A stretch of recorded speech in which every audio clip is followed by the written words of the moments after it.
We are back on the Rational Boomer podcast. Hopefully, your day is going well. It is Wednesday. Now, yesterday we did the TikTok Live, and on the TikTok Live, Old Soul spent a little bit of time with us, but she's here for the whole show today, and I know a lot of folks will be looking forward to that. We always want to keep up to date with what she's doing because she's moving around like crazy. She's a true activist. Even spent some time in the slam. So we talked about that last time she was here. Um, so so catch us up to what you're doing now. As I was connecting with you tonight, you said you had a bunch of kids in there, and you wanted to talk about that briefly because you thought it might be surprising.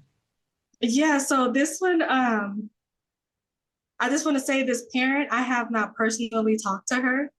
Um, I don't even know how I would approach a conversation with her, but her children are very good children. Like our kids are like badass kids, but they haven't like corrupted her children yet. They're very good. They're very respectful. They're very mannerable children. This is no shade to the children at all whatsoever. It's just not. So when I told you offline that both of my daughters, they were staying in another state for the summer because my oldest daughter is taking a class for, psychology. And then it's like kind of like deprogramming when these people start to come out of cults and stuff like that. And Right. then my youngest daughter, she's working, like they're spending the summer together. She's working and she's volunteering. So we went to check out the apartment where they're going to be staying. And my brother and my uncle Cleo, they met us out there. So the first apartment they were getting ready to put their deposit on and stay, it was cool. They had cameras, all that stuff was good. But me, I'm not thinking security as much as they were. They looked like asking some of the people who lived there about like the security and stuff. And they were like, oh yeah, it's pretty easy to like piggy bank off of people coming through the gate. And we have security cameras, but they haven't worked and whatever. So anyway, we had to scratch that, but we did find another place secure within their budget. Everything is good. So on the way back home, they tell me, because I was somewhere else, they meet me where the girls are, right? So on the way back home, we're traveling back home together. And they're like, before we get home, we need to tell you something. And I was like, okay, yeah, well, no problem. And so they were like, well, we have two like more children in the community right now. And I kind of got an attitude because the last time I tried to bring some kids in, it's not in the budget. We don't have room. I got all this pushback. And so I was like feeling some type of way. And they're like, well, they're not like permanent. They're just kind of like here for the summer visiting. So I'm like, okay, whose children are they? Come to find out. So one of our kids, he would just like play video games all the time before we had the community built because his mother was like working a lot. And so he had like all these kids like that he's friends with online. But we was telling him, get away from the video game. You need to get out here, get some, some skills to meet with other people. Like video games is later, but you still need to be around people, right? So he's been doing that, but one of his friends online was feeling some type of way because he left their group hanging. They don't talk as much, but they really felt like they're friends, but they've never met in person. And so we were saying, one of these days we may have to make arrangements for you guys to meet up. So they decided that this summer they would meet up. The mom, she talked to him and she asked him, okay, well, did your mom say it was okay for them to come? He's like, yeah, no problem. She said it was fine. So she put these kids on the plane, 12 and 15, and send them to Vegas for the summer. So those were the kids that were here. I was like, did they run away? And they're like, no, like we talked to her. We got all this stuff worked out. Like, this is what happened. Like, they kind of ran away, but they kind of didn't. Like, they told her where they were going, but they let her think that we knew what was going on and we didn't know what was going on. So the adults in our community, they did talk to her. She said everything was okay. They were only supposed to be here for a couple of weeks, but they agreed to keep them here for the summer because in her state they used to have like certain grants for certain children to go to like camps for free during the summertime. All of those programs and all of those grants were cut. So she's like, what am I going to do with my children for the summer? Because I'm working all these hours, right? They started unpacking the kids' bags because they weren't even suitcases, they're just like bags. So they started unpacking the kids' bags and they have like this little mega merch in these bags, right? So that was another aspect of it. But I'm not talking bad about her or the children or anything like that. Well, I guess I am talking bad about her, but the children they're cool, they're good, they're mannerable, respectful, and all that stuff. But it's just I couldn't imagine putting my two children on a plane and sending them to Vegas for some people I never met, some people I never talked to for a couple of weeks in the freaking summer. And then she sent them on a one-way ticket. So she didn't buy a round trip ticket because I guess she couldn't afford it at that time. So she sent them here on a one-way trip. So that was what's going on with that situation. It sounds like she was anxious to get the kids out of there. I mean, some parents are like that. You know, if I can get away from my responsibility for a little while, I'm cool with that. Who cares what happens or how sketchy this is for sending your kids away to some place where you don't know anybody. I certainly wouldn't have done that with my kids. I know you wouldn't have either. Oh, it was crazy. And I was just, for me, I'm still kind of surprised that she did it. And I think maybe that's why it wasn't even the whole MAGA aspect that they have like little children like Trump shirts on and stuff like in their bags. And it's like, it's not even that. It's just like, I don't know what I would say to her. But anyway, the kids are good. They blended in really well. They're not really like on like playing games and stuff like we thought maybe they would be. Like they're just kind of like cool with that. They told the other kid in our community that they're like online gaming friends with. They were like, "Oh yeah, we see why you don't play games all the time. Like this is so much better." Like they go to the wire, they go swimming. There's like a couple of days a week where they go to like a different like camp and stuff. So they're like, "Oh yeah, this is so much better than like playing video games." So we can see them getting their social skills and stuff, and they actually like it. You know, they're not feeling like they're missing anything from being on the games. It's just that she would just send them. Like I hear about parents being lax like that, or people calling their parents by their first name, but I've just never personally known a parent to like put their child on a plane and send them to another state. Two children, two babies, right? And I'm like, what the heck? But they good kids, they cool and all that stuff. So They're not staying with you, are they? They're not staying at no, your but house, are they? no, but we were having a sleepover here, because one of the women, the one of the undocumented immigrant women, like she's in labor, but she's not like in labor. Like she's having contractions every now and then, but she's not like ready to give birth right now, right? And so I was like, well, I could just have the kids here. We could have like a little sleepover and stuff. So that's why I was like late signing on and stuff, and I got all these little kids running around because like the adults are like distracted with what's going on with that. So Now, yeah. the last time But I my talked, TT last my TT did volunteer to come over here. She's like, "You do the podcast, I'll see with the kids and stuff." I was like, okay. So that's why I was kind of late. I was waiting on her and getting them their stuff together. yeah, But yeah. yeah, no problem. We'll wait as long as we have to wait. Now, last time I talked to you, even though you'd been in the Huskow, I know your auntie likes that. Um, Yeah. but you said you were going back to Los Angeles at one point. Did you do that? And what happened? Everything went fine. The people who started this were veterans because when we were in Florida, they brought like a couple of women to California because it was supposed to be a safe haven state. And then after that, they were like this is something that we can keep doing, right? And it was Yeah. like pretty cool that they were doing this, but then ICE is in California and it's not safe for them there either, so we just have to move them. So Yeah. that's but this This last is, time everything went fine. There wasn't really any problems or anything like that. They pretty much figured out some of the spots where ICE are, and they have to watch them. Like when I say watch them, people follow them to like their hotels. They try to learn their routines and see where they're going and stuff like that. And then that way you can maybe try to get around that. So that's pretty much what we were having to adapt with after I got caught up. And they learned really, really quickly that, oh, they setting people up. They got traps on people. Even yeah. if out there, if you have a Hispanic last name, a lot of people don't know this, but they will flag your license and your registration in the system if you have a Hispanic last name. And then that's how they know to pull you over. So they don't know your immigrant status. They don't know whether you're legal or illegal. But if your last name is Marino, Gonzalez, or Sanchez, or anything like that, it's flagging in the system, and so that will cause them to pull you over. So we learned Which that is there's illegal.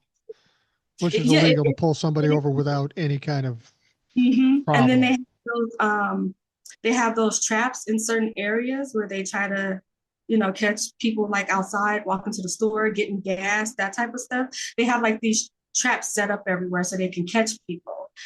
So it's just kind of like learning how to navigate that and keep pregnant women and children safe because they don't care. They do not care at all whatsoever. With me being in there and knowing with the girls, them making them do those multiple searches a day, it's kind of like I feel like they are even like a bigger target because they want those kind of girls in there so they can take advantage of that situation. So Right. just trying to Well, keep them safe. there was a couple of stories in California that are particularly disturbing.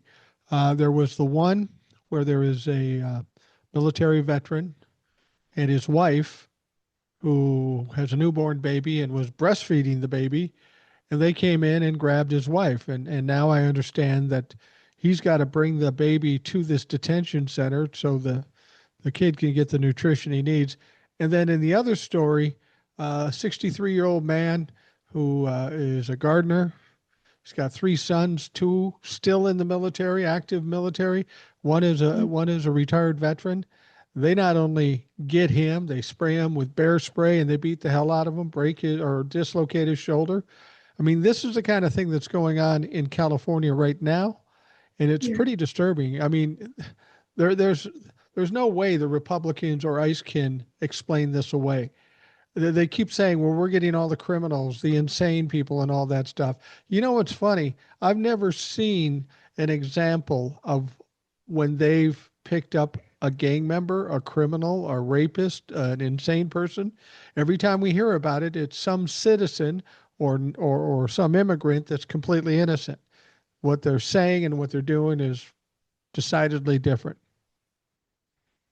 Um, I don't think that even the people who are saying that believes it. I think that they say that um, to kind of maybe run cover for Trump, or maybe they say it as a way to justify them supporting that. But I don't think that any of the people espousing that believe it.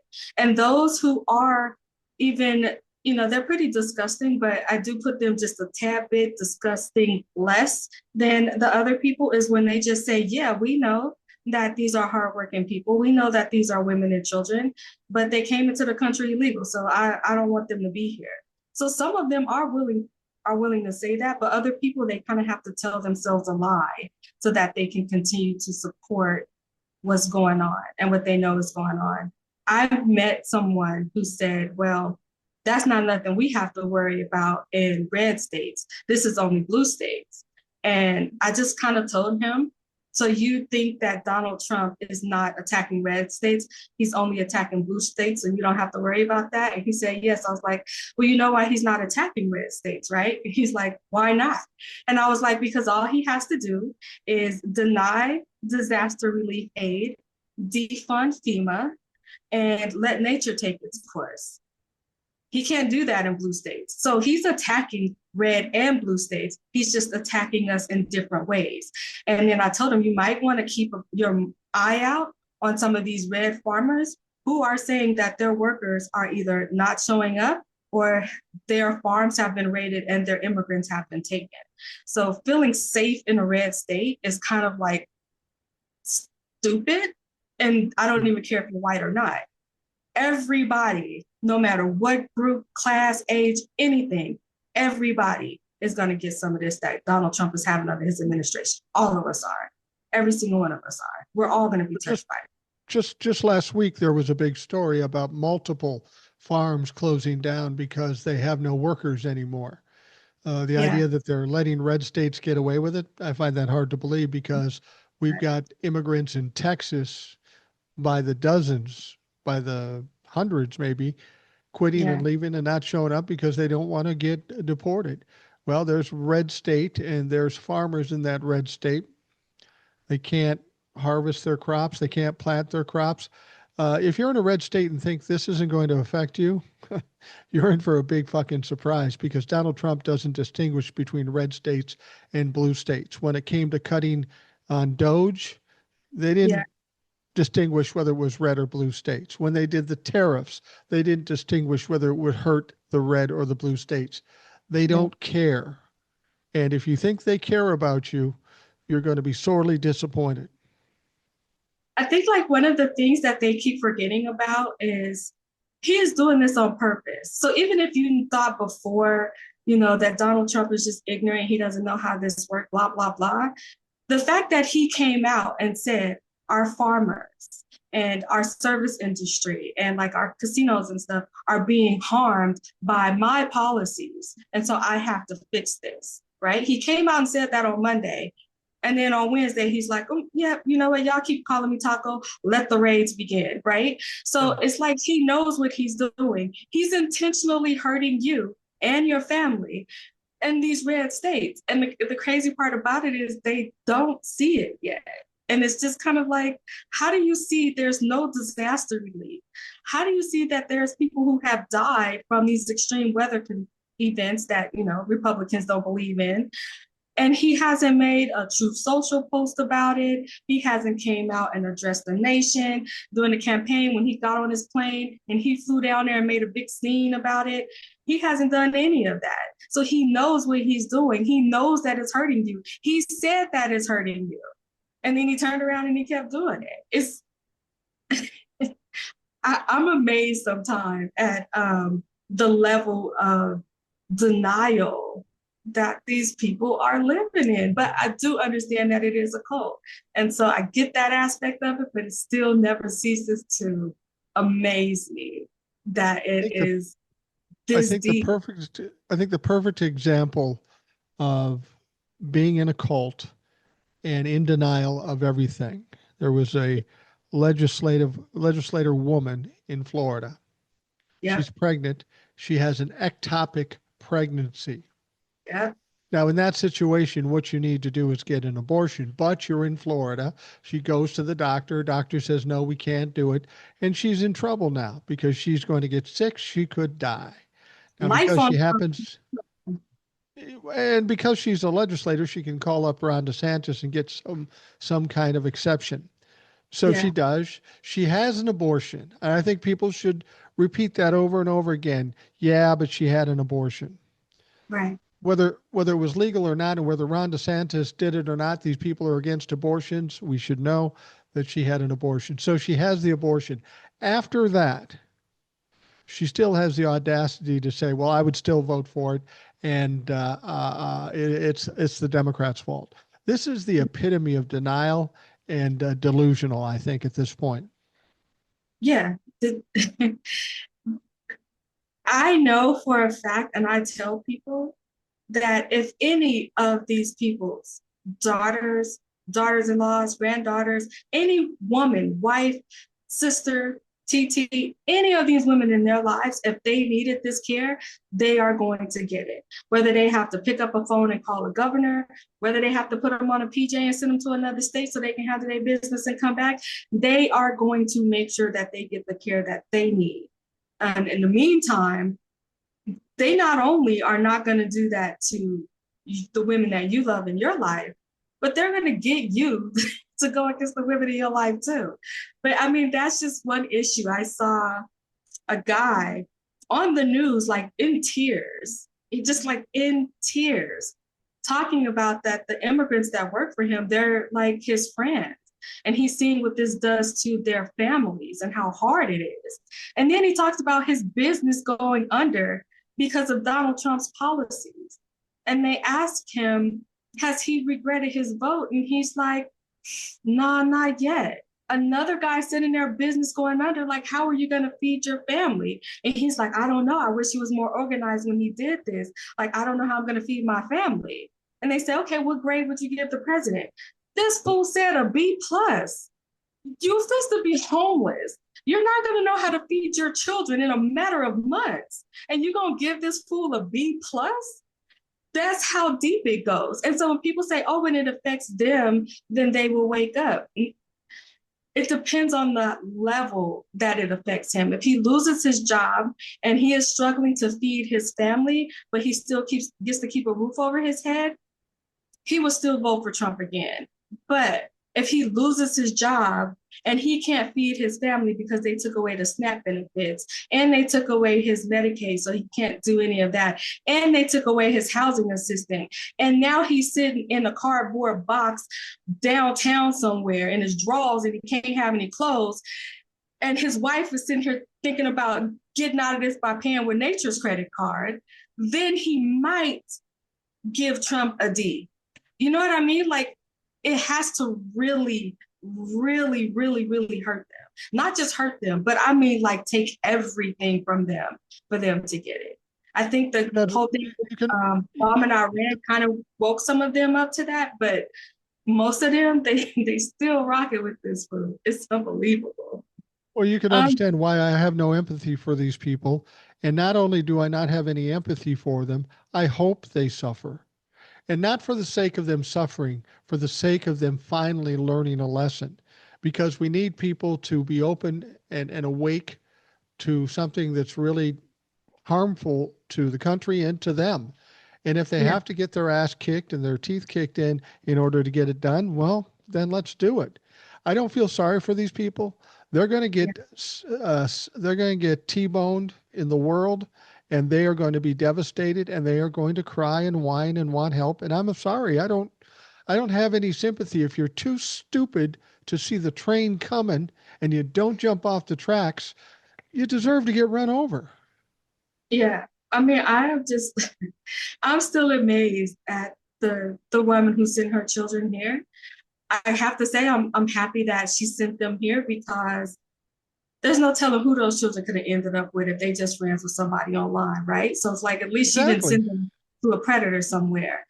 Right. But to send them here with like MAGA gear in their bags, but not only that, but the summer camps and the programs and the grants that you used to watch your children during the summer were taken away because of the person that you voted for. And you have the nerve to send them to another state, hoping, that they are with people that can look after them for the summer with mega merch in their bag. Like, how are these shirts not like burned up, ripped up, tore up? Like, you have taken away from my children. I don't sit here and say, oh, I'm so sorry that my children have to go through that. I take that personally. You come after Right. my children, you don't have to come after me, and you got a whole problem on your hands.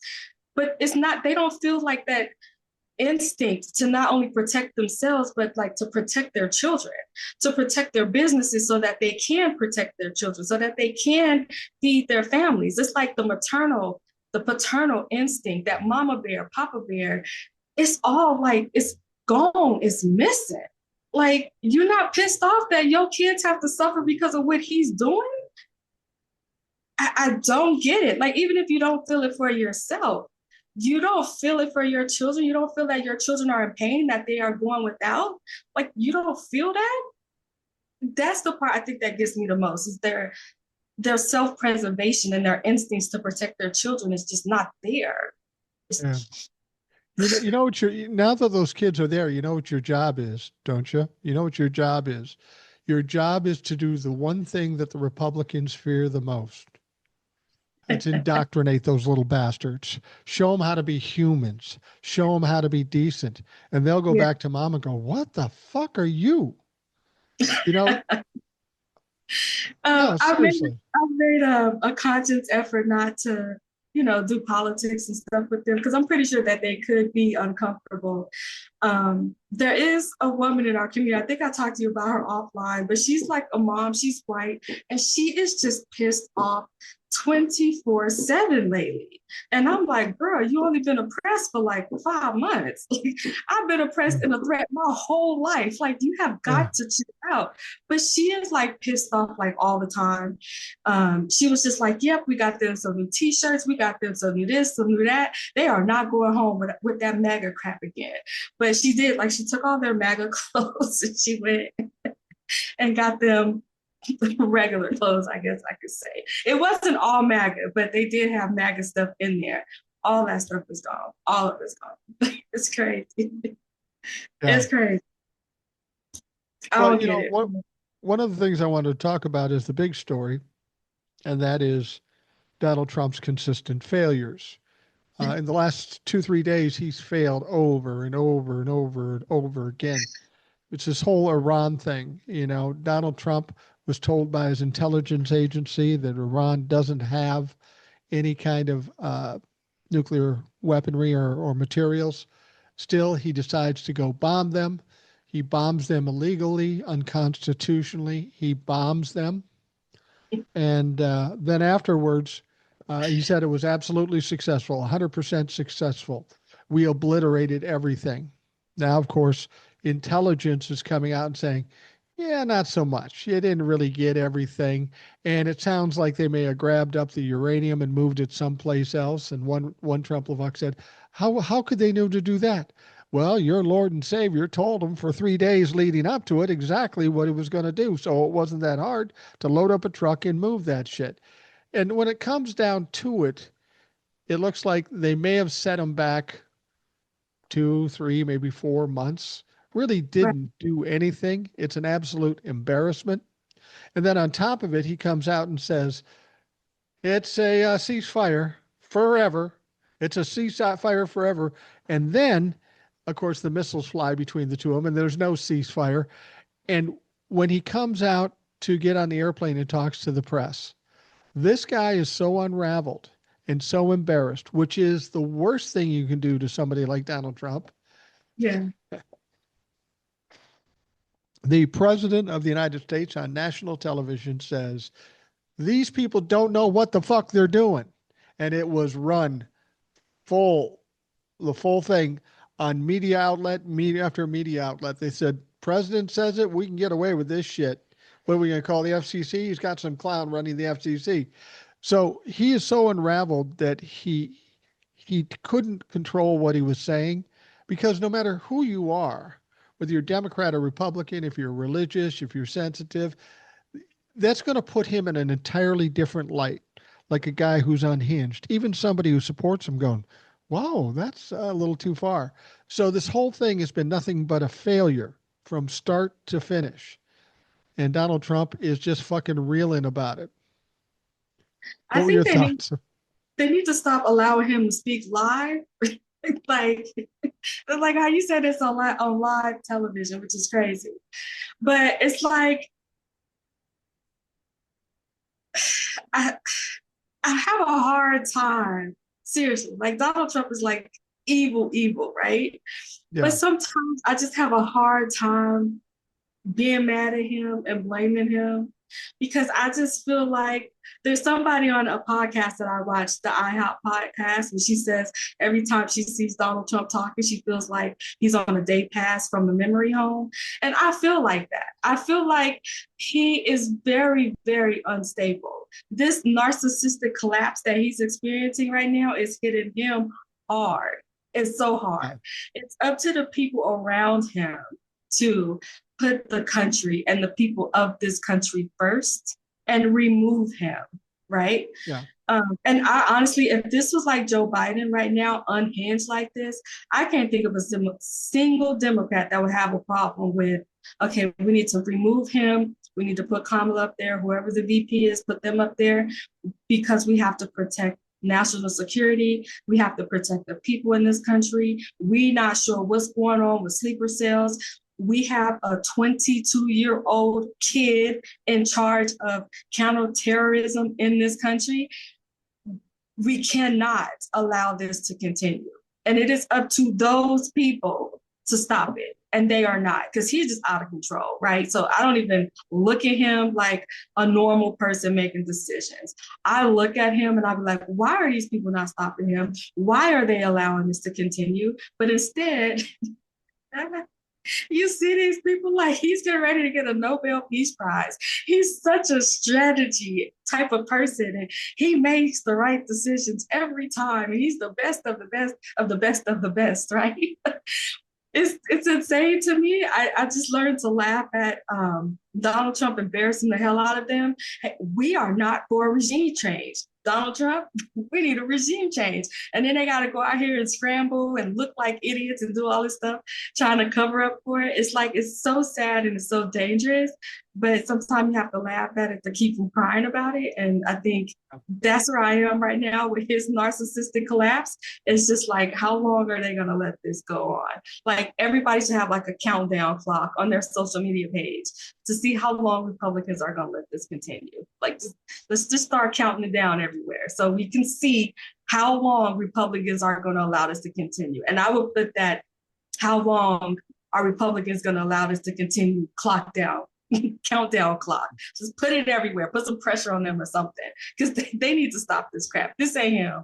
Papa, he gone. We need to take away his keys. We need to do something, but just allowing him to roll around with everybody else's life on the line every time he hit the road, it's crazy. It's crazy. I just look at the people around him like, He's y'all not need to as stop. nice as you. I hope he implodes and his He already, demise is the most embarrassing thing that he could have ever experienced. I want him to suffer. I want him to be accountable. He's been able to slip out of it over and over and over again. And I want him to feel some pain and some embarrassment. And if that happens by choking on a Big Mac in front of the national television cameras, shitting himself and then crying and curling up in a ball, I'm for it. The more embarrassing it is for him, the more likely we would be done with him permanently, because he's like a cockroach or he's like cancer. You leave a little bit alive and the fucker's going to come back every goddamn time. Um, yeah, that's especially the just, project cockroaches. They don't never give up. no, no. I You think got like I Nate. look at it as like we didn't vote for Trump, right? But as a whole, we are responsible for the outcome of the election, Yeah. right? So it's just kind of like when I see what's going on, um, we allowed him to get to this point, but also we allowed for him to think that you can govern from social media, that you don't need Congress, that you can just do whatever the heck you want to when you want to, that you can bully whoever you want when you want to, you can be as immature as you want to. We're just going to kiss your orange butt. We are going to make excuses for your behavior. And you think that you could just throw your weight around and everybody is going to fold because you are the most powerful person in the world, right? This is the house that we've created for Donald Trump. When he steps outside of the house and he sees that you can't bully your way around with other countries. You can't sit here and tell another country, hey, stop that, don't do that, I'm watching, and they're going to listen to you. That works in America. That does not work in the real world. And part of his collapse is that we built this house of cards for him and it's falling down and he doesn't understand it. He doesn't understand why he could just openly lie in public and saying that he had something to do with the deal that India made. And India's coming out like, no, he's lying. And B, you will not see me at the White House kissing his ass, as he would like to say, right?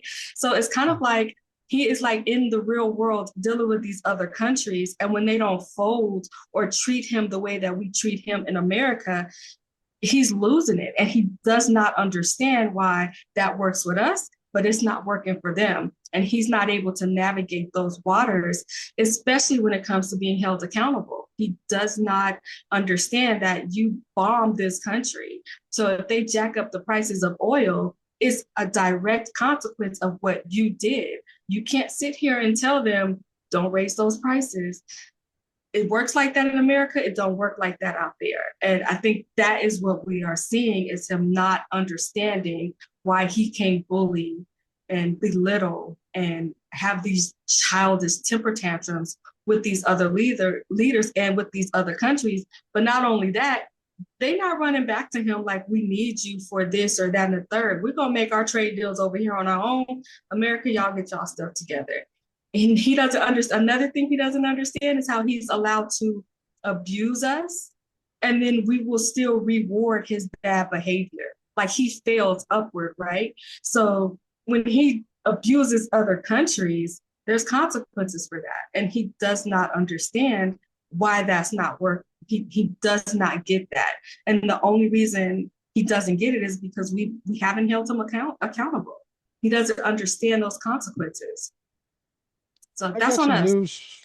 I've got some news for Donald Trump and all the other Trump fucks.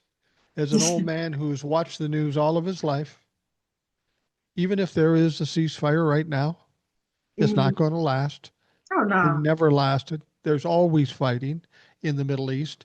You can't Yeah. shut it down. Donald Trump can't do a piss poor bombing run in Iran and settle all of the anger in the Middle East. And besides that,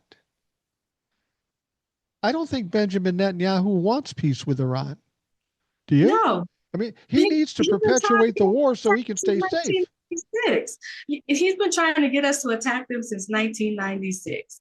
He Right. finally got a fool that's going to do it. And you think overnight he's going to be like, all right, well, I got y'all to do it. I'm good now. No, he's going to push this as far as he can take it. It takes one criminal to know another one. Benjamin Netanyahu, he knows Donald Trump when he was halfway sane, right? And Yeah. so he knows how to tap into that and manipulate that. The only thing he's not counting on is that this man is completely off his rocker. He is loose. He doesn't have logic. And people don't like they don't like it when I say this, but I'm not mad at Iran. I'm not mad at them at all because look at Zelensky. We made a promise to them.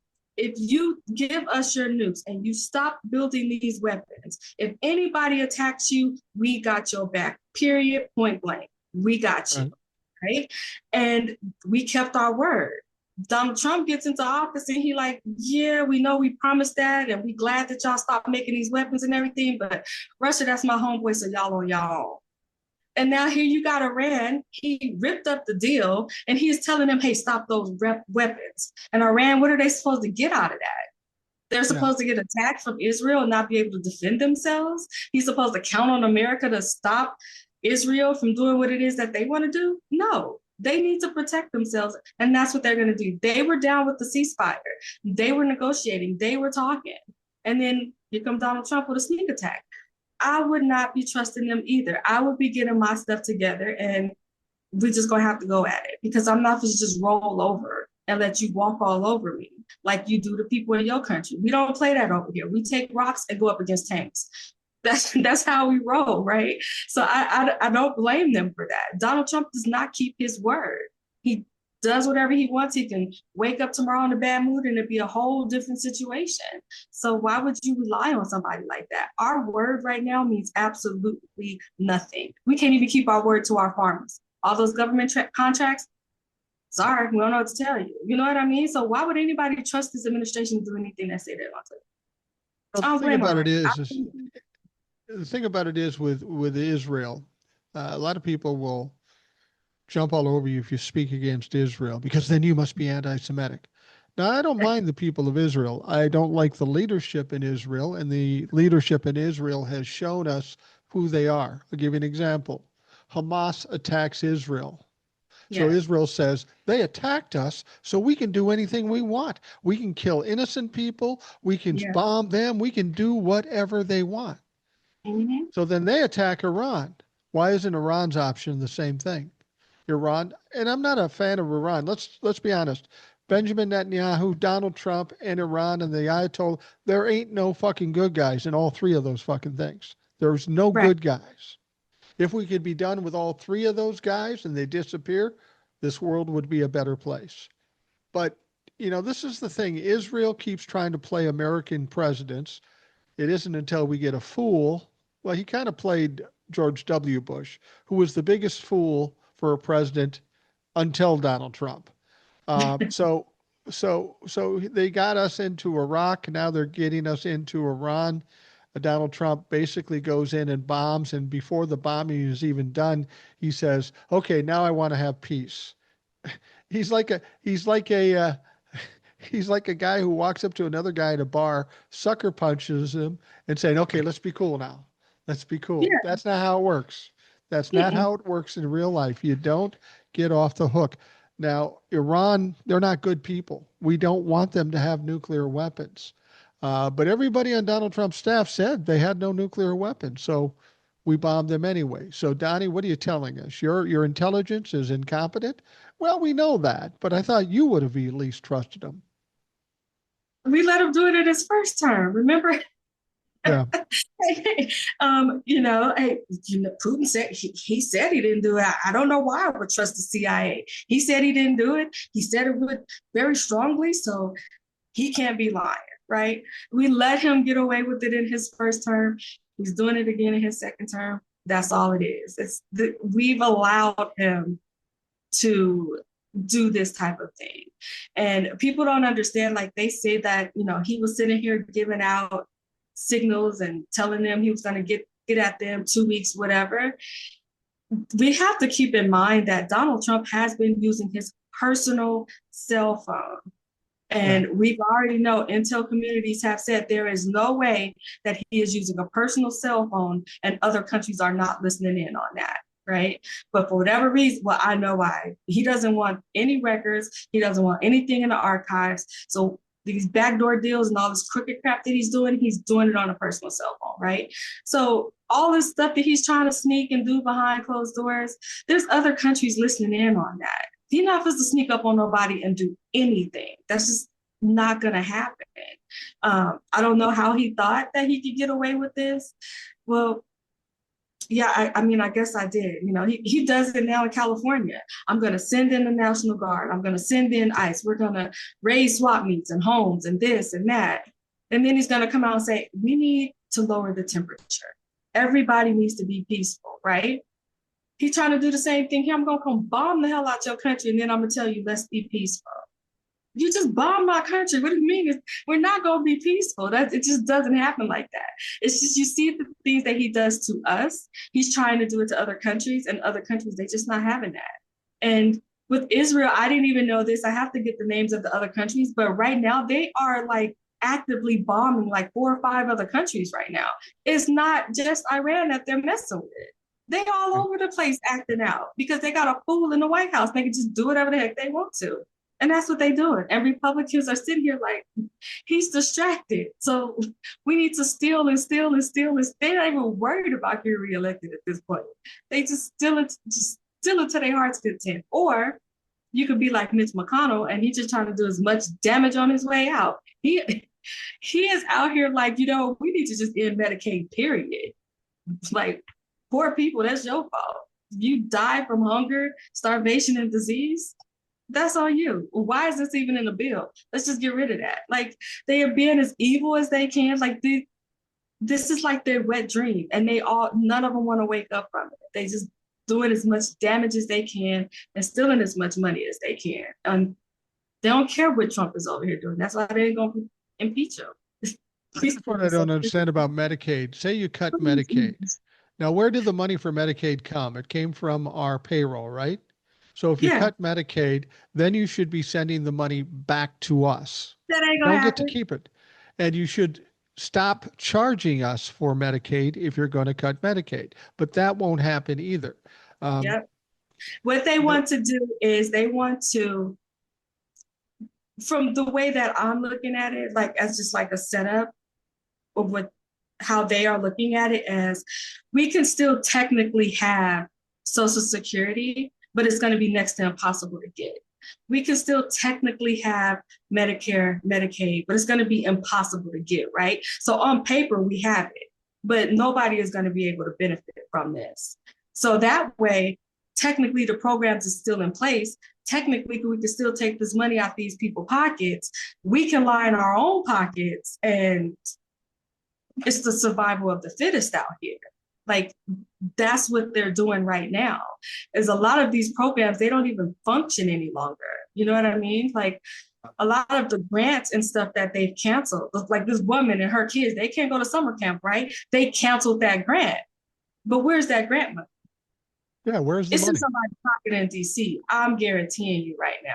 There's a lot of programs right now that are being cut or they're not being funded. And Congress has already allocated that money for those programs. The programs are not getting the money. Congress is like, hey, we said that we can give these programs this money. We've given them the okay to give that money. The people are not getting the money, but the money not showing up nowhere.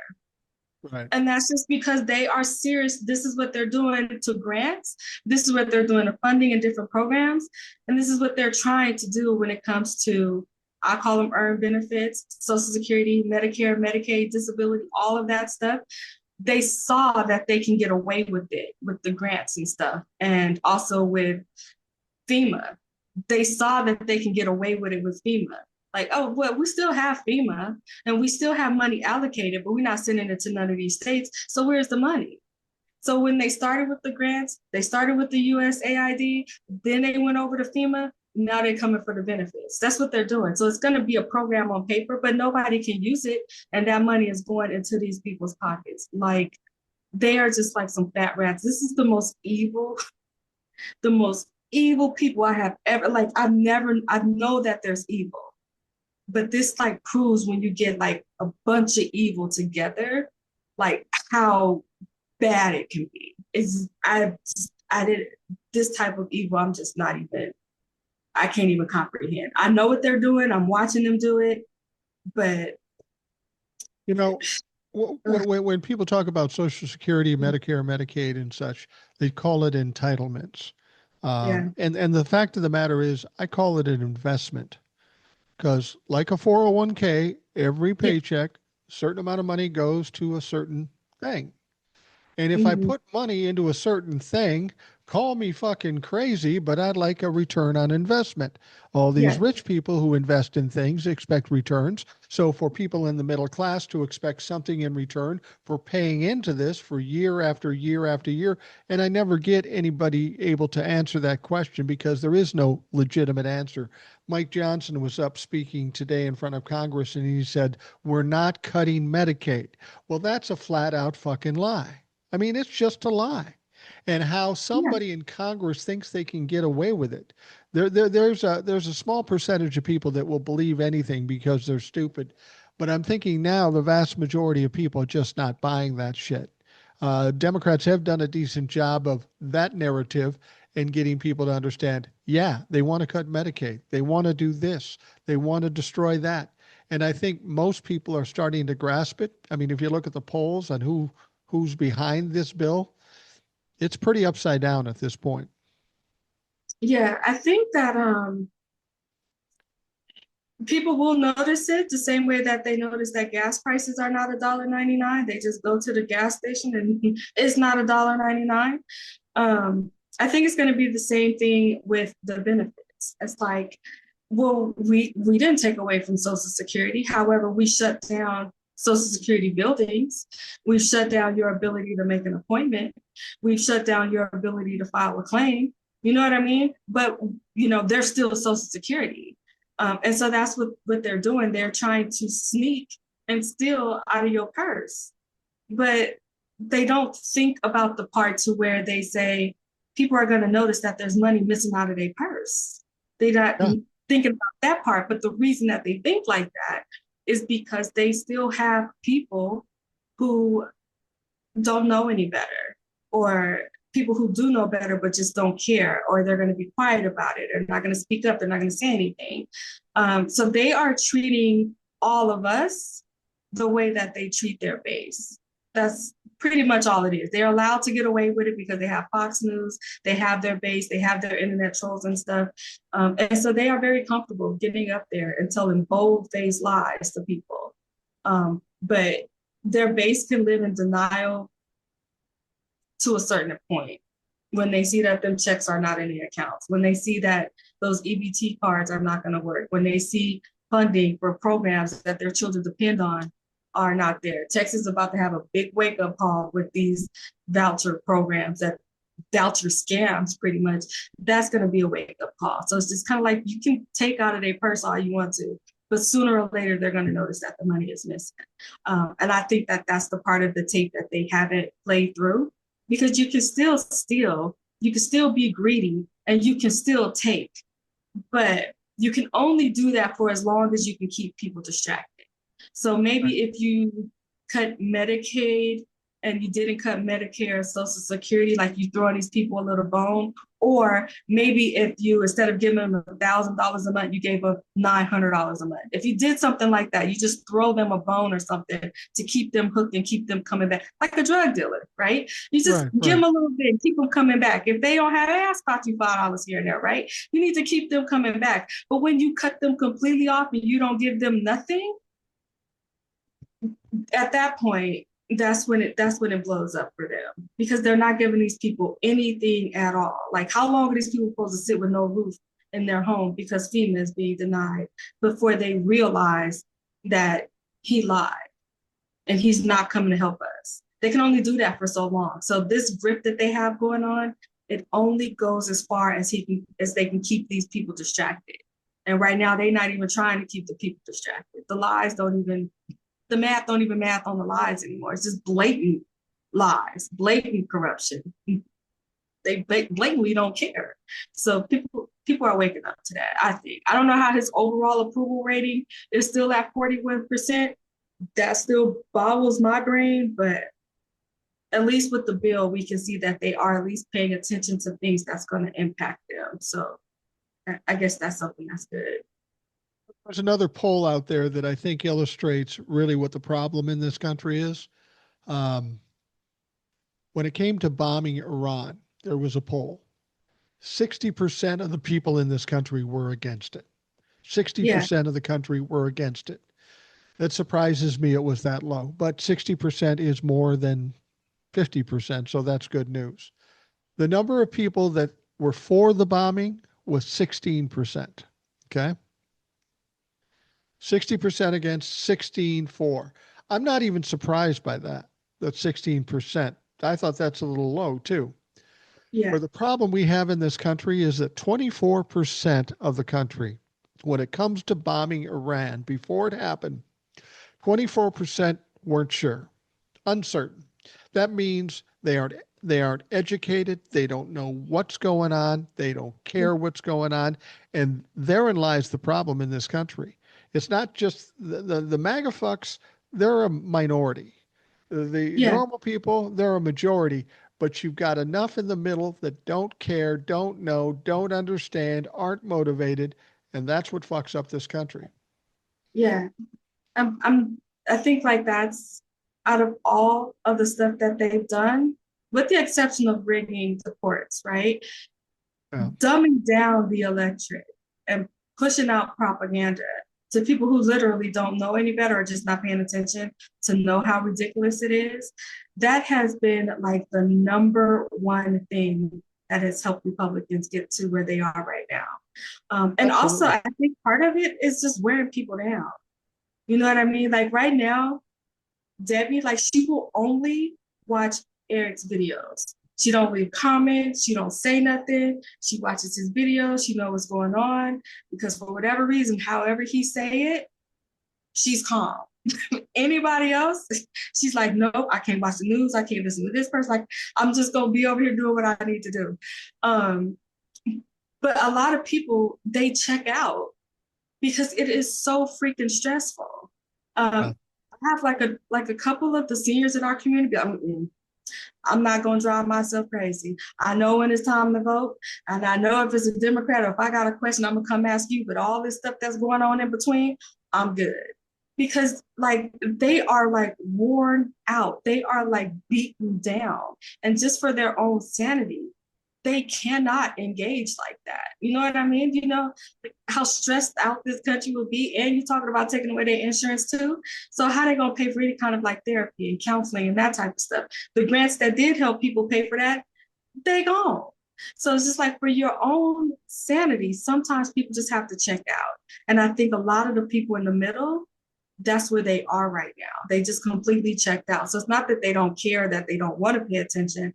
I just think that they like, I have other stuff going on. I cannot do this, which is unfortunate, but they will be forced to pay attention when it hits them. The same way when it hits the magnets, they won't have any choice but to pay attention. But I think some of these people are just beaten down too. So it's not a really an excuse, but I understand. You're probably right. I mean, if you look at the last 10 years and the things we dealt with in each of Donald Trump's terms, Mm-hmm. um, this nation is basically an abusive family. Yeah. People are abused, they have trauma, they have PTSD over just getting up in the morning and reading the fucking paper. And you're absolutely right. It's tiring. I know a lot of people are tired and just don't want to deal with it anymore. They just want to live their lives. I mean, they want to have their kids, they want to go to work, they want to try to pay their bills, and they don't need the other shit. And you would think people on the right that continue to support Donald Trump would be feeling that kind of taxed by that too. But they seem to want to perpetuate it. Like you said, when he did the bombing, you got all the people on TikTok saying, "Oh, big success! Yay, Donald Trump, Nobel Peace Prize." Yeah, dumb motherfucker. Wait a minute. Here's the deal. But they want to perpetuate that chaos and that noise, and you have to wonder what's in them that makes them want that when everybody that's normal in this world just wants to be fucking done with it. I think that some of them really are just that screwed up. Like that's just them, right? But there are Yeah. some of them when I think the way my daughter describes it is like a mob mentality. Sometimes when you have people in a group, they will do things that they will never do by themselves, or if it was just one of like them and someone else, right? So they do have like a mob mentality. Um, and the way I look at it is like they just fronting.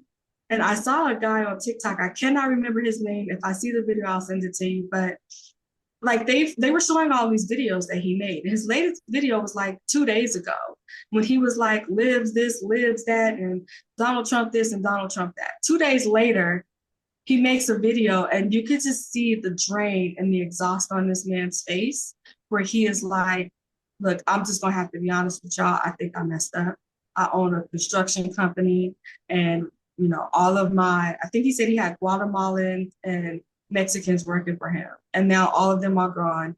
He was like, I'm a white guy. I have a whole white crew, but it takes them 4 days to do something that would have took my immigrant crew 1 day to do.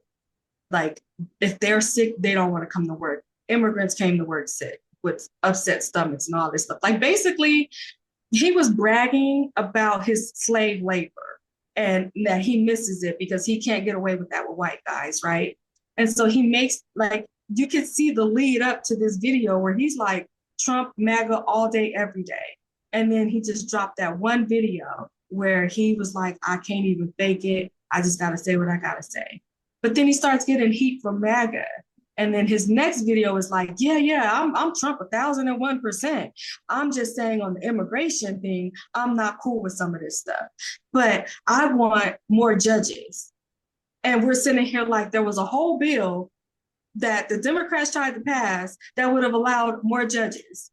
He said, we have 50 judges. We need like 1,000. It was 1,000 in that bill that they tried to pass. And Donald Trump told them, don't pass that bill. He missed all of that. It didn't even cross his mind that Democrats were trying to do that. So he has this Trump, Trump, Trump. He makes this one video where he gives us the slight peek into his life and how hard Donald Trump is making his life. And his business is not going to survive with white guys working for him. That's just not going to happen. But then after that, when the MAGA start to attack him, he's right back up, Trump, 1,010%, blah, blah, blah, blah, blah. So he is one of these people, he is not independently thinking. He cannot tell it how it is. He has to roll with the crew, with the crowd, that mob mentality. When they want to call us sheep, this is exactly what sheep do. This is what a cult do. Him, if he stepped outside of that, he'd still be racist, but he would be a better off racist, right?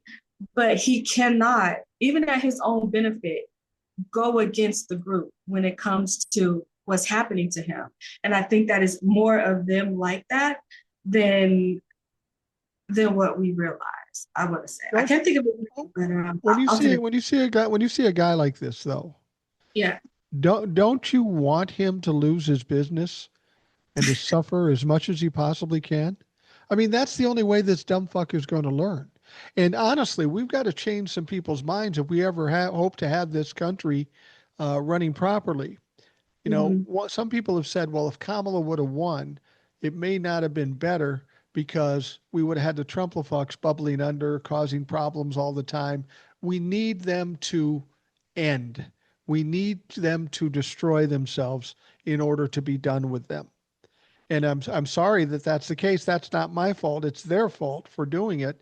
But if they have to crumble and end up being a pile of steaming shit, which is what they will do, good. I mean, if that's what it's going to take, we got to do what it's going to take. I don't feel sorry for this guy. In fact, I will pray tonight that he suffers mightily I because will he send deserves you, it. I will send you, and you will see that that one video when he had to live in reality that day. I'm not sure what caused it. I'm not sure if maybe there was a project or something he couldn't complete. Maybe he lost a contract or something.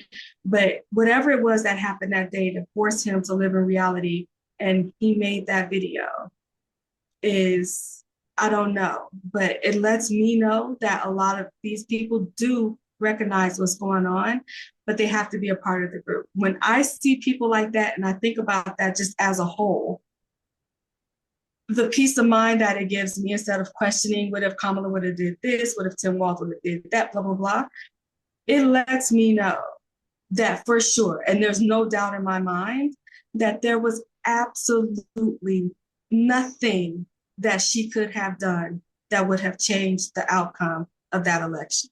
Nothing. Because we No. have people right now losing everything. We have people right now with no homes because they can't get FEMA relief. We have people right now whose businesses are going under. Kids are going hungry. They can't even go to the food banks because the food banks have been completely defunded. Their parents can't eat because Meal on Wheels is gone. They have to worry about getting their parents to the doctor's appointment because their virtual appointments, they don't cover those anymore with their insurance, right? And these people are saying, because people think, oh, FAFO, I voted for, I regret my vote. We see those videos, but people are not paying attention to what comes after that sentence. I regret my vote. And then the next sentence, would I have voted for Kamala? No. I would have voted third party. I would have never voted. I would have just stayed home. You hear people, well, I'm never going to vote again. Those next sentences are not what's being reported. It's just, I regret my vote. That's all we're hearing. If these people can go through this as what they're going through right now and suffer this much, their families, parents, children, businesses, all this stuff is suffering, all this stuff is crumbling from them. They are in the middle of a disaster relief and they don't know what they're going to do, where their next meal is going to come from. And people are still saying they would not have voted for Kamala. It just, for me, it gives me a little bit of comfort to know that, you know what, we did what we could. And there was nothing that was going to change the outcome of this. That gives me, like, I don't want to know, some kind of like comfort because now I'm like, yeah, there's nothing we could have done. We tried, but there's nothing we could have done to change the outcome of that. Because these people are that racist, that sexist, that ignorant, that whatever it is that's going on with them, that there was no way they would have voted for her. The people who didn't vote, there was nothing she could have done that got them off that couch to make them go vote. It just wouldn't have happened. Well, that's what I'm It's, saying. it's These people have to suffer. These people have to get their ass kicked and they have to suffer. And I'm sorry I that think that's the I case, don't think but I'm they'll not going to be. cry for them. Yeah, I don't think they'll be voting again. I really don't, because these uninformed people, I think Trump really did tap into that grievance and stuff that they have going on. And these are people who never voted before. They never engaged in politics before. They don't know how the government works, period, right? So Right. he pushed and motivated them to get out and vote. And those people are going to go right back to not voting, right back to not being engaged. They're going to do damage within their own communities by reelecting these same old Republicans. But as a country as a whole, they won't be doing that much damage. I do have some hope that some of the people who set out that were Kamala Harris voters, they wouldn't have voted for her in November. But after all of this, then they will vote. So this Yeah. is the only way to get those people out to vote, is they have to witness this not only to themselves, but happening to other people and happening to children and happening to women. A lot of them are watching the videos with the immigrants being rounded up, and their stomachs are just turned in pure disgust as to what they're seeing. So they had to have witnessed this first before it motivates them to vote for Democrats again. But November, wasn't nothing she could do to change that election. It was going to be what it was going to be. And I You're an just come. you're an empathetic person, and when you start running into these people that say, "God, I fucked up. I shouldn't have voted for him. I'm sorry. This and this." Is that somebody you're going to pay mind to embrace, and to be friendly with? No, mm-mm. I I still got to have tell you, still if haven't old talked to souls him. I've if not old spoken to souls him going about cold it. hearted, that it's over. But you're absolutely right, because you can't trust them. You know, Yeah, they might jump on just to save themselves, and then when they're saved, then they're gonna go jump on some other crazy fucking bandwagon. A good right. example is the experience you had with getting the abortion rights passed in in certain states. You were out there helping the white ladies do this, and they were right by your side. Yeah, we got to pass this. We got to pass this. And once they got what they wanted, they still voted for Donald Trump. So you Mhm. cannot trust these people. You cannot trust them at all. When they're in pain, they will seek your help. And then when they're not in pain, they will kick your ass. And it's important you understand that, because you don't want to be a fool and get your ass kicked over and over again just because you're a nice person. Yeah. Um, that's basically what it is. You know what I mean? Like I feel like the grass was high. And so we didn't really see what was like slithering and lurking within that grass, right? And I do think the election was a way to kind of like mow that grass. We can look down. We know what's going on. We know where the snakes are in the grass. We know where all that stuff is, and we can avoid that. But I do think that some of the stuff that's what's going on is really, really hard to watch. But at the same time, you just have to understand that this was kind of necessary. There's a lot of people who just did not know that this country was still racist. Oh yeah, they got a black president. Yeah, but how many times did they draw him and his wife and his children as monkeys? How many like death threats that was just basically racist as hell? He just was basically a president. He was born black. He married a black wife. And because of that, he's not American, should have never been a president. And because he was the president, that directly leads to what we're going through right now. It's Let's like, be oh no, we honest. don't want that to happen again. We need to Let, DEI all this stuff. And I think it's let, hard for a lot of people to reconcile with that, but this kind of like push it in their face and make them realize what's really going on. let's be honest. The only people who thought what we weren't racist anymore were white people. You know, because as I've said, racism, what I've found in what we've experienced in the last 10 years is that if you lived in the 60s, and I know you didn't, if you lived in the 60s like I did in the 70s, racism was basically accepted. Yeah, they're black Mm-hmm. people, so they're secondary citizens. That was just accepted. And I don't care what anybody says, that's the fucking truth. And then we got into the 80s, 90s, and 2000s, and it seemed better from a white perspective, not necessarily a black perspective, but white people thought, well, this is going better. When we come to Donald Trump and they come back up and it's bad again, it isn't like it was good and that or that it was bad, then it was good, then it's bad again. It's always been bad. It's just it's never really changed from the 60s, I think, or the 50s or the 40s. It's never really been that much different. It's just that people hide away under the rocks and stuff and stay quiet because they know if they say something, it's not going to be received well. But once Donald Trump comes on board and it's cool to be racist again, everybody's screaming the same shit. Racism has never been good in this country. It's always been bad. And it Yeah. depends on who the leaders are as to how obvious and upfront it is. Yeah. The woman in our community, I was like, when this woman is really struggling with um she's just struggling with it. And we have like hard conversations all the time, right? And there's like no offense or anything. She asked me a question, we can sit down and talk about it because she's really like just like trying to understand what the hell is going on. But I told her the difference is overt racism versus covert racism, right? So I told her, as a woman, you know that creepy guy in the office. You know that feeling that he gives you, right? She was like, yeah, like Black people, we have the same thing. We know that this person over here is racist. We know what he about. We don't mess with him. He don't mess with us. Like we know what we know is up.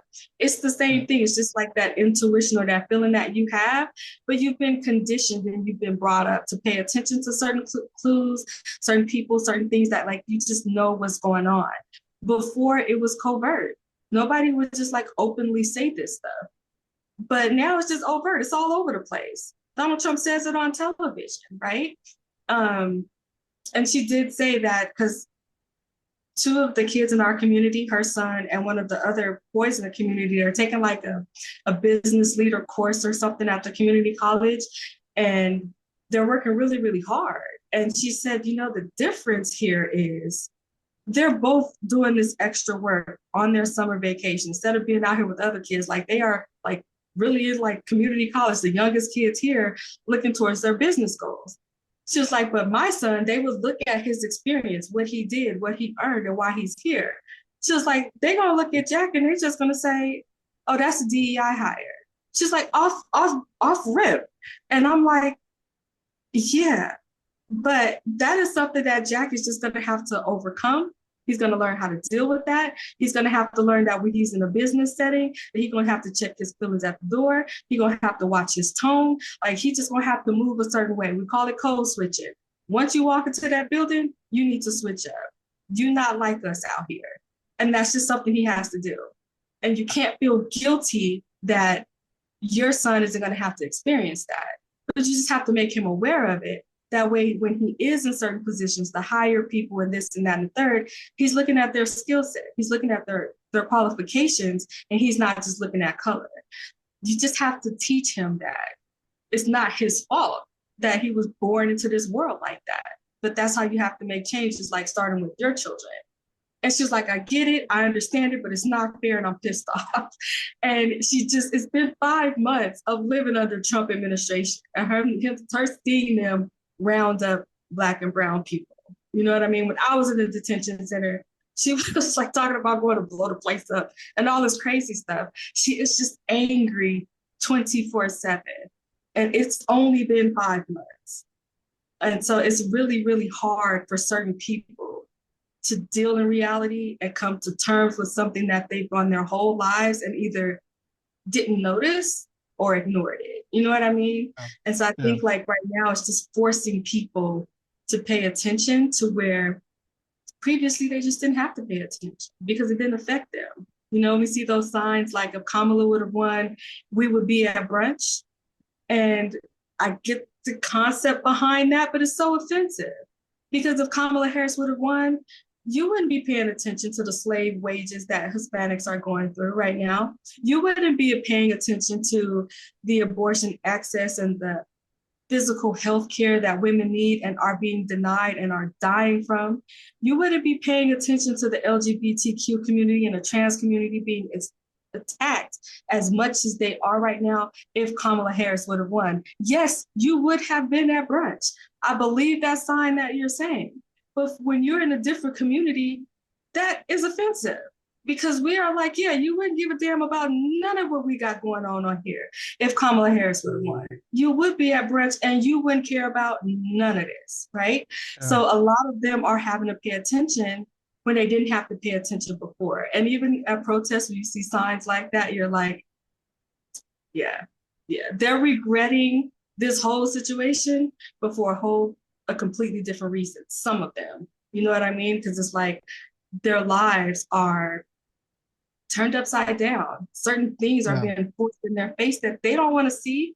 They don't want to pay attention to that. They don't want to have to know that that community over there is struggling. They want to be able to go to brunch, have their cocktails with their homegirls, and not worry about any of these issues over here. But I will commend them because what they didn't know before, now that they do know, and now that they are paying attention, even if they're being forced to pay attention, they pissed off about it and they don't like it. So it's like, yeah, I would have ignored it, but I can't ignore it now and it's pissing me off. So I am seeing that with some of the women at the protest. It's like, yeah, we wouldn't have paid attention before, but I can't unsee this now.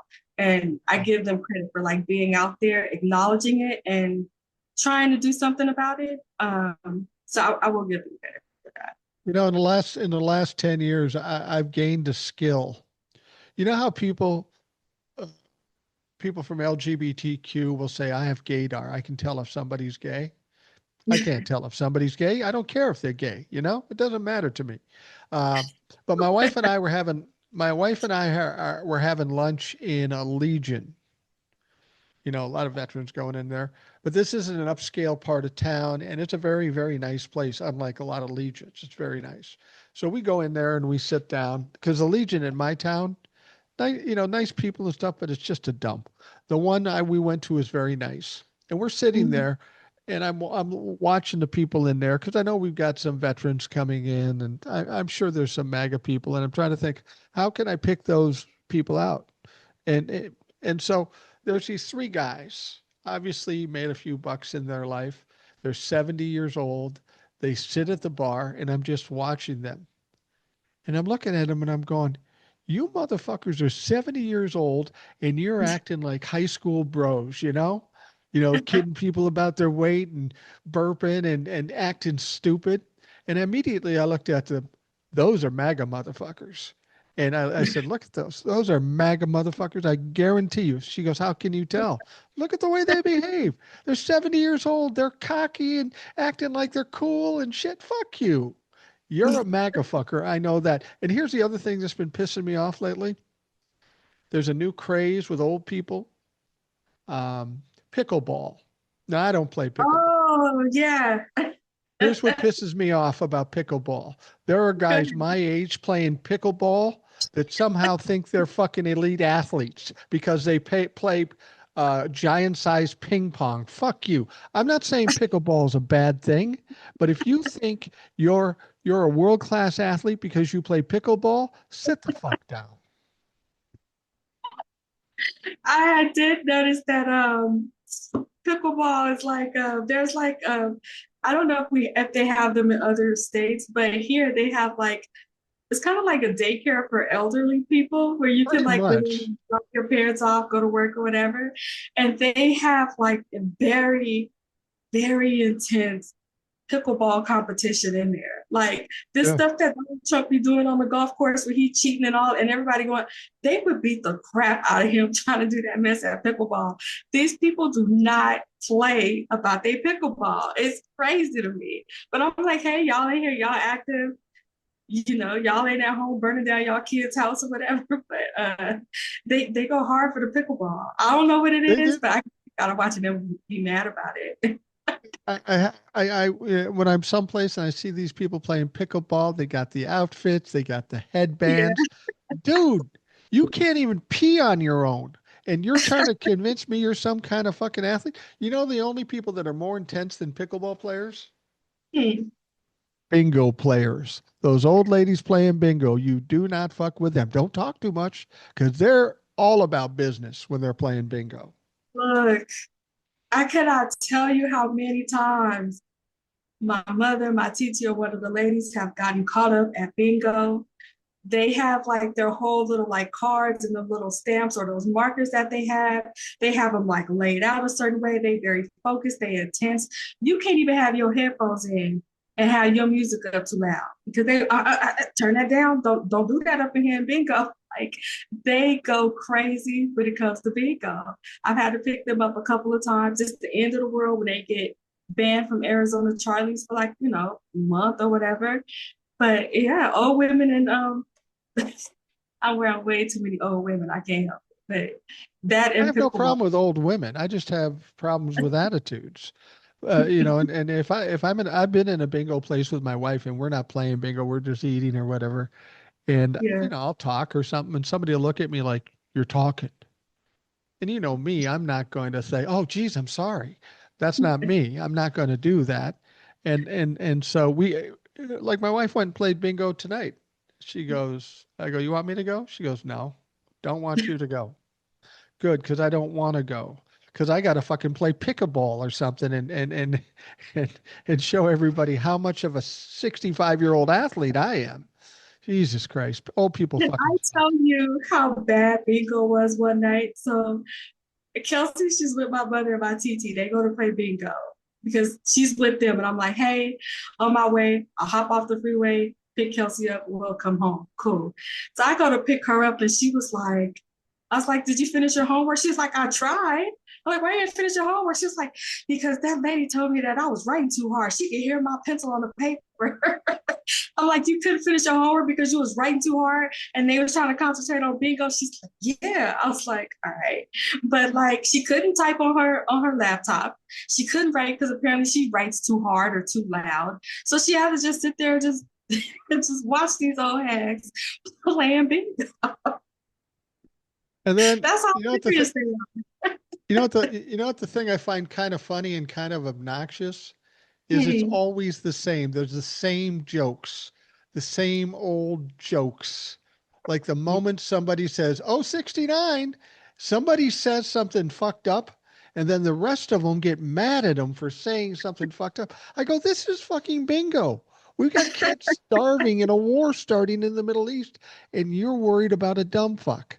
It's just, it says a lot about our society with those, whether it be bingo or maybe people need this to separate themselves from the atrocities that we're having to deal with. But I Yeah. just can't sit in a bingo hall.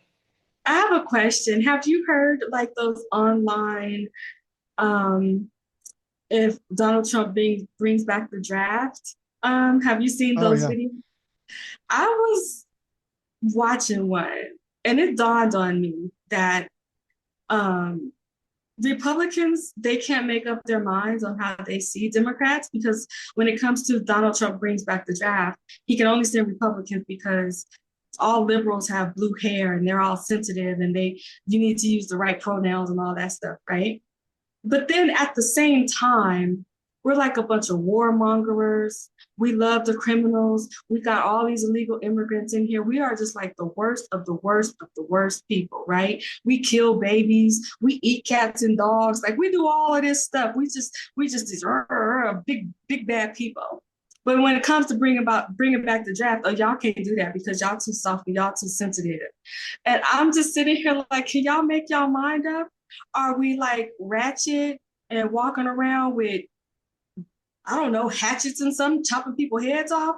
Or are we a bunch of blue hair fairies and we would just pass out if it got too hot outside? Like I just sit here and I'll be like, I don't think they know how I don't think they like us or not like us. I think they just repeat what they hear or whatever fits the narrative at that time.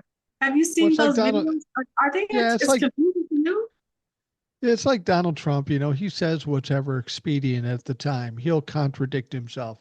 You're warmongers. You're vicious people. You're nasty people, or Right. you're weak. I got to tell you something. In this country, after what we've gone through for the last 10 years, Yeah. if Democrats were warmongers and vicious people, there'd be a lot of dead Trumplafucks out there. I got to tell you. So Yeah. you should feel grateful that we're not necessarily weak and we're not warmongers. We're just normal Mhm. fucking human beings. Thank God for that. Otherwise, you Trumplafucks would be in trouble. And you know what? To be honest with you, if you keep doing the things you're doing to this country, Democrats can only take so much. And I'm not saying everybody, but there is a faction of people in the Democratic Party that might get a little crazy. These ICE people come in the wrong place. Somebody was telling a story last night in the live how the gangs in LA have called a truce so they can help guard some of these people. Go ahead, Mhm. ICE. Go into Compton. See how well you do over there. Take on the gangs. You'll be running into a place calling for help so fucking fast. Yeah. I think some of them are seeing that now because they Hopefully. will be like, oh, we thought the left was so tolerant. We thought you guys were snowflakes. And now all of a sudden you're attacking us. Or, they spent the last 4 years talking crap about Biden. They went through this whole thing with Obama for 8 years. And the moment that we come out and call Donald Trump a taco, I saw, don't be calling our president a taco. If you're going to talk trash about the president, then you need to leave the country. It's like y'all talk trash for 8 years and then 4 years, and y'all never left. We not going nowhere either. And if it's just it comes to a point to where you realize, I think I said that in the live last night, that you realize that you have to deal with them a certain type of way. You can't be Yeah. diplomatic, you can't be nice, you have to kind of like check your feelings when it comes to them, but you have to, because they don't understand how to be civil. They don't understand a conversation without attack, attack, attack, attack, attack.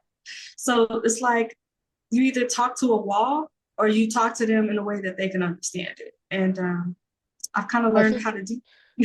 I think that's why Trumplefucks, when I encounter them, whether it be in the wild or online, they're confused because they think Democrats are weak and not going to fight back and they're going to be able to bully them.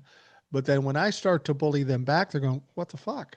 I kind of like this guy's style, but the shit he's saying's fucked up." They appreciate the way I do it. They don't like what I'm saying, and they don't know what to do with that. They're not Yeah, used to people fighting back on, I just don't want to talk about it because I'm not that kind of person. Motherfucker, I'm that kind of person, and I love confrontation, so let's fucking go. And it confuses them. And I think if more people did that, you'd see them backing off a lot faster.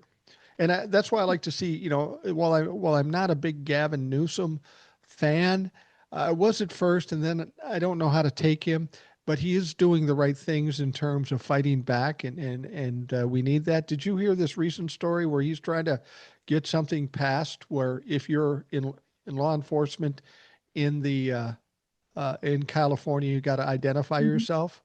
yeah, That's going to be interesting to see what ICE does with that. yeah. I think that we see that from Donald Trump, and that's where they take their cues from. Because I have never seen Donald Trump call Gavin Newsom to his face. No, I haven't he's seen got him no do it. courage. He's a pussy. I've seen Newsom get in his face and put his finger in his chest, and Donald Trump did nothing about that. And so I see the same thing with his supporters. They will say whatever it is that they want to online behind their little keyboards. From the moment that you check them in their face, they just back off. I've checked one person one time Yeah. in a grocery store. And like, I'm black, Kelsey's white.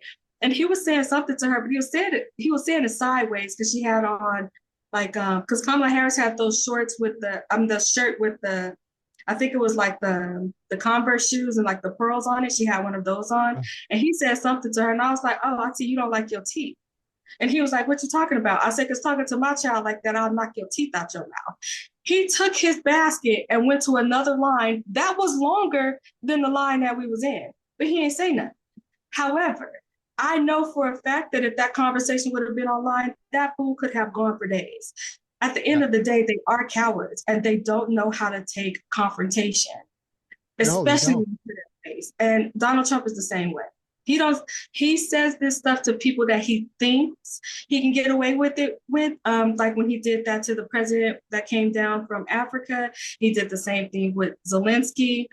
He don't do that with other people. That especially people that he sees as maybe like his equals, or he knows that has a better status than him. But anybody else, if he feels like he can bully you, he will. But if he know that he tests you and you're gonna like roll over, he'll do that. But if he don't think you will, then he won't. And how these men look at that and see strength, I don't know. I really don't know, because there's nothing strong about a bully. Especially, No. he couldn't even say it to Kamala Harris' face. He had to wait until he went on stage 2 nights later to talk trash. She was just standing there with you on stage and you couldn't say none of that. It was crazy to Well, me. But well, those they, guys are like all about hit and run, you know. He yeah, did that to the South African president, and he yeah, did it with the bombing. You know, he sends the bombs out, and even before the bombs fall, he's saying, "Okay, we can have peace now." He's a pussy. He wants to sucker punch you and hope to God you give up. And it turns out Donald Trump failed again. He continually fails day after day, and the Republicans keep coming back saying, "Oh, he won. I bet you're not. I bet you got nothing to say now." And I always say, "I got plenty to say, motherfucker, because you keep yeah, losing. You're a loser. Your Lord and Savior's a loser. You just keep losing." Did you see that post somebody made? And I hadn't paid attention until I saw the post. And so they showed that each president, it was Obama, I believe Clinton, and Biden, when they addressed the nation. It was them standing at the podium addressing the nation. And then they showed Donald Trump. He's standing at the podium, but he has the three dummies standing behind him for backup.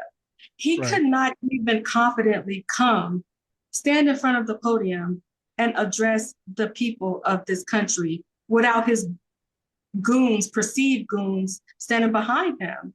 And I thought that that contrast, like that picture, whoever posted that, it spoke 1,000 words. It Yeah. just showed how small he is, and also how he knows how small that he is. He will project as if he's not, but he is really weak and insecure. And he has to know that, because if he felt any type of confidence, he would have been like, I got this. Y'all can stand back here behind the curtain, whatever.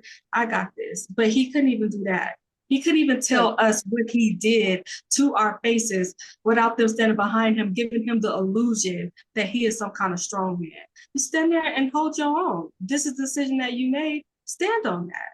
And he couldn't do Well, it. and that's the thing. We're getting toward the end here, but that's what I wanted to bring up is that there does seem to be a diminishment in Donald Trump, certainly in the way he talks. At the ministry. He's That's like, an I did understatement. it. God bless God. I love God, and just stupid shit. God bless Iran. Fuck you, you stupid son of a bitch. But the thing about it is when you look at him, have you noticed he's got a new haircut? It's a little goofier, looks more like a plate on his head as opposed to what it was before. His face I seems was more going for cotton drawn. candy, but I can get plate. Yeah. He seems like his face is grayer and more drawn. But one thing I've noticed, and I wondered if you've noticed, he always wore the bigger suits, but they seem really baggy on him, like he's fading away, Yeah, whether it be literally or figuratively. But it just seems like he's swimming in this suit. His face is drawn, and when he comes out, you can see he's losing his shit. That's when you know you got a problem with Donald Trump when he comes out and says something he shouldn't say, like they don't know what the fuck they're doing. That was a mistake on his part he wouldn't have made before, but yeah. he's kind of unraveling now, I think both physically and mentally. Well, the White House has been, anytime the president speech, or I'm sorry, speaks, give a speech, anything like that, you can get the transcripts from the White House website. And they've Right. been deleting his transcripts. So there's only like a couple that's left up there, but they do have like the propaganda videos on the Hmm. website, but his transcript, they've erased that stuff. So they know he's losing it. He knows that he's losing it. The only thing is, when he's on tape, all of this stuff is like reported, and people can Yeah. transcribe that in a minute. So all of these efforts that they're going through to try to, I don't know, save his legacy, or they think maybe they could stop us from noticing it by reading his words. All right. That's just not going to work. When it comes to the suit thing, I could be wrong. But I remember in his first administration, his doctor, the one that was giving him medication for his like the Rogaine or whatever for his hair, and they broke into his office and they took all the medical records that shows that he was being treated for his like hair implants or whatever, and they took all of that away. I think about that when it comes to his suits, because this is a billionaire. He can have suits tailor made to fit his body. Or even if it doesn't fit, they have a way where they can drape your suits to make you look thinner than you are. Maybe it Right. hugs you in the right way, whatever, right? I think that Donald Trump is so insecure when it comes to his suits that he refuses to have a tailor, because he just will not allow someone to be that close to his body and really see it for what it is. And I think that Or that's the reason that his suits are ill fitted. Well, I think my or be grandma able would to such a or be able chic to tell suit. somebody that yeah, Donnie's got a 52-inch waist. He doesn't want somebody to know that. You know what? That's that too. That could be another reason. I think that when it comes to his hair, his suits, and in particular his makeup, Even with NDAs and different things, I think that he just does not trust anyone to see him. When he looks in the mirror, he knows how disgusted that he is. And I think that he doesn't want anybody else to have that image of him. As much as his base tries to hide it, if they saw Donald Trump, these images of these Rambo and all this stuff that they have to create in their mind to cover up for who and what he really is, I don't even think that they would be able to stomach it, to be honest with you. And I think he knows that, so he keeps that part of himself very, very guarded. So that's why his suits are haggard. That's why there's no professional makeup getting done. That's why there's no hairstylist. There's none of that stuff going on, because there's not one single person on earth that he would trust with that. And you know what? Maybe that's the pictures that Putin and Bibi have of him without all of his stuff on, and he's willing to die for those pictures. It wouldn't surprise me in the least. It wouldn't surprise me in the least. All right. Well, also, we're going to wrap things up. I know you go I ahead. have something. I don't want to say that I'm like begging or nothing, but there's a lot of grants being taken out of our court system when it comes to children. There's not enough social workers. And so in Nevada, we have something called CASA, which is, hold on, let me look it up. Court appointed special advocates, right? And therefore they step in because we don't have enough social workers. I don't know what it's called in your state, but there are court appointed special advocates in the court system. In this state, I don't think it's enough, but it's like a 33-hour course that they take. You do a background check and all of that stuff. And then once you're cleared, then you're able to be a special advocate for children. This is something that I wanted to do, and I feel bad that I can't do it. My family very rarely tell me no or that I can't do something. My honey and my brother set me down and was like, you can do anything, but you can't do this, because this is children. You've gone through enough with Kelsey, with the girls that came here that needed help. You got like a pregnant 18-year-old in the next room. When it comes to this child stuff, you can't do that. But I can bring it up on a podcast and encourage other people to call the courts in their place. If you can't do it, just try to maybe find someone who can. And if you can't do it, it can be triggering. So if you can't do it, you can't do it. This will be stuff like if there's a baby who is born addicted to drugs, they need to be held more. They need to get that one-on-one attention. They're not going to get that when they're in the system. And a lot of those babies, they can't get foster parents because, it takes a lot of care for them. Other children, they've been like assaulted. And the only way to get justice is for these children to go into court and testify. And so a special advocate would maybe sit in the hallway for them, wait for the prosecution or the defense to call them. They go in, they give their testimony, and they come out, and you just have to be there for them and kind of like, coax them through that. I think right now we need like 3,000 people, and we only have like 500 in this state. There's a couple of women in our community that is like going through their courses, but even if you're not in Nevada, because those grants for these like special advocates and these nonprofits that did that, they don't have the funding to do it anymore. So it's up to people to sign up to help these children out. So it's a lot of crap that's going on, but children are in the system and they pretty much on their own right now. So I thought that I would mention that. But if you can't do it, if you're going to be triggered by it, I feel bad that it's not something that I had to realize that like mentally I can't do, but I've talked to a couple of people into taking the courses, and I'm bringing it up on a podcast. So maybe if that's something that somebody can do, like if you love babies and you don't mind babies screaming, a baby born addicted, if you can go to a hospital and just rock them, sit with them, feed them, because they do need that human connection. You know what I mean? So you can do that. If you can help children at the courthouse when they have to testify, or maybe get a day pass and take them out of the system for a while. That's something we're going to do. We have like a birthday coming up, and we're going to try to get some of the children in that age group like a day pass so that they can come to the birthday party and hang out and just have like a normal day. So stuff like that, if anybody's interested, signing up in that, I'm pretty sure it'll help a lot of children in our system. Well, I understand your family and their concern about you getting involved in something like that. And I got to believe that after spending 2.5 days in ICE detention, you're getting a lot more pushback than you're used to getting. So, Yeah, and if you ask me, you're going to get some pushback from me too. Just saying. yeah. There's just some of the grants, just taking those type of grants away from children. I don't. It hurts, but at the Yeah, same no, time, you I can get only that. do what you can do. If it's going to trigger you and you can't do it, post it on social media. Maybe discuss it with people you know who can emotionally do that. So I just thought that Yeah. I would bring that up.